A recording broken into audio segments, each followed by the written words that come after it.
Assalamualaikum warahmatullahi wabarakatuh. Perkenalkan, kami dari kelompok 2, yaitu Bakoro, dengan tema kampanye Biogas dari Limbah Menjadi Berkah, dengan beranggotakan saya, Muhammad Rajib Ulil Albab, dengan NIM 101222004. Saya Andi Siti Aminanisa dengan NIM 101222016.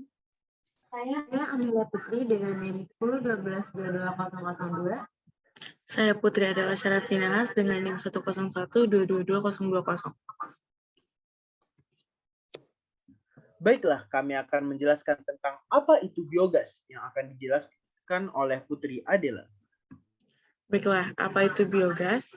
Biogas berasal atau terbuat dari bahan organik seperti sisa makanan, sampah atau limbah, kota, tanaman, kotoran manusia, atau kotoran hewan yang terdegradasi oleh mikroorganisme dengan tanpa adanya oksigen atau udara. Proses tanpa udara atau oksigen ini disebut dengan anaerobik. Agar proses ini dapat terjadi, bahan pembuat tadi perlu ditutup rapat di tempat yang tidak memiliki oksigen atau kedap udara.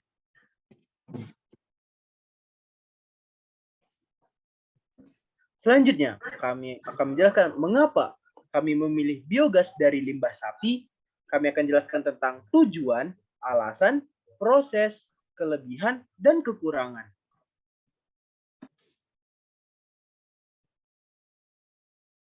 Alasan pemanfaatan limbah kotoran sapi. Setiap harinya, sapi menghasilkan banyak limbah kotoran dan hanya sedikit dari masyarakat yang sudah memanfaatkan limbah yang digunakan sebagai pupuk organik untuk kebutuhan pertanian atau lainnya.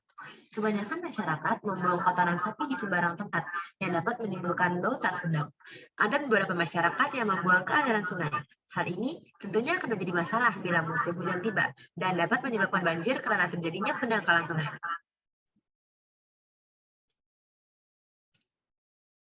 Tujuan pemanfaatan limbah kotoran sapi. Untuk mengatasi penangkalan sungai ini, bau tak sedap dan pemanfaatan limbah kotoran sapi diubah menjadi bahan yang bernilai ekonomi, yaitu kotoran sapi diubah menjadi energi terbarukan biogas.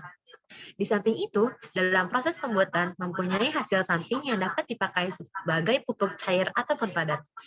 Dikarenakan energi merupakan kebutuhan manusia yang sangat vital dibutuhkan oleh masyarakat desa maupun kota.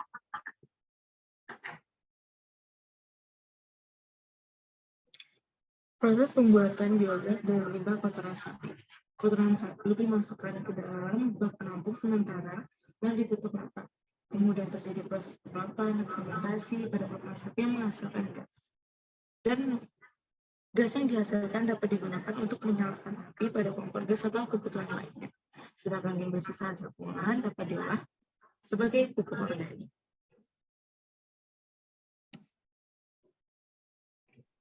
Di sini saya akan menjelaskan keuntungan pengolahan limbah kotoran sapi. Yang pertama, sebagai energi terbarukan. Yang kedua, ramah lingkungan. Yang ketiga, bahan baku yang ekonomis. 4. Sumber energi untuk daerah terpencil. 5. Sisa dari pengolahan dapat menjadi pupuk organik. 6. Mengurangi ketergantungan terhadap minyak. Kekurangan pengolahan limbah kotoran sapi. Yang pertama, teknologi yang dimiliki kurang efisien. Saat ini, sistem yang digunakan dalam produksi biogas masih terbilang sederhana dan belum ada kemajuan yang signifikan. Akibatnya, produksi biogas yang dihasilkan pun masih belum maksimal dan efisien. Itu juga yang menjadi alasan mengapa biogas belum diproduksi secara besar dan hanya diproduksi secara skala kecil saja. Pemerintah juga sebetulnya perlu untuk menaruh perhatian atau berinvestasi pada pengembangan energi biogas. Dengan demikian, proses produksi bisa menjadi lebih maju dan efisien, sehingga produksi biogas dalam skala besar dapat diwujudkan, dan tidak hanya bergantung pada energi fosil terus. Yang kedua, bau yang tidak sedap. Karena bahan utama dari produksi biogas adalah limbah, maka di sekitar area tempat produksi akan tercium bau yang tidak sedap. Bau yang ditimbulkan juga tergantung dari bahan limbah apa yang digunakan. Yang ketiga, tergantung pada cuaca. Selain adanya bau yang tidak sedap, produksi biogas sebetulnya tidak terlalu praktis.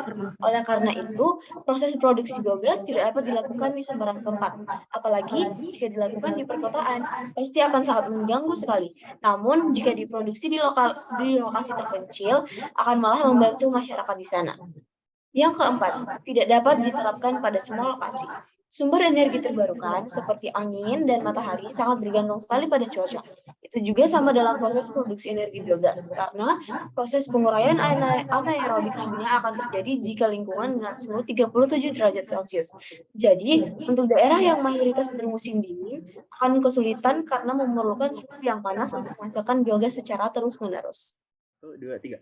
Baiklah, sekian kampanye yang dapat kami lakukan. Dapat kita simpulkan bahwasannya biogas merupakan teknologi pembentukan energi dengan memanfaatkan limbah seperti limbah pertanian, limbah peternakan, dan limbah manusia. Selain menjadi energi alternatif, biogas juga dapat mengurangi permasalahan lingkungan seperti polusi udara dan tanah. Mungkin itu saja yang dapat kami sampaikan. Kami akhiri. Assalamualaikum warahmatullahi wabarakatuh.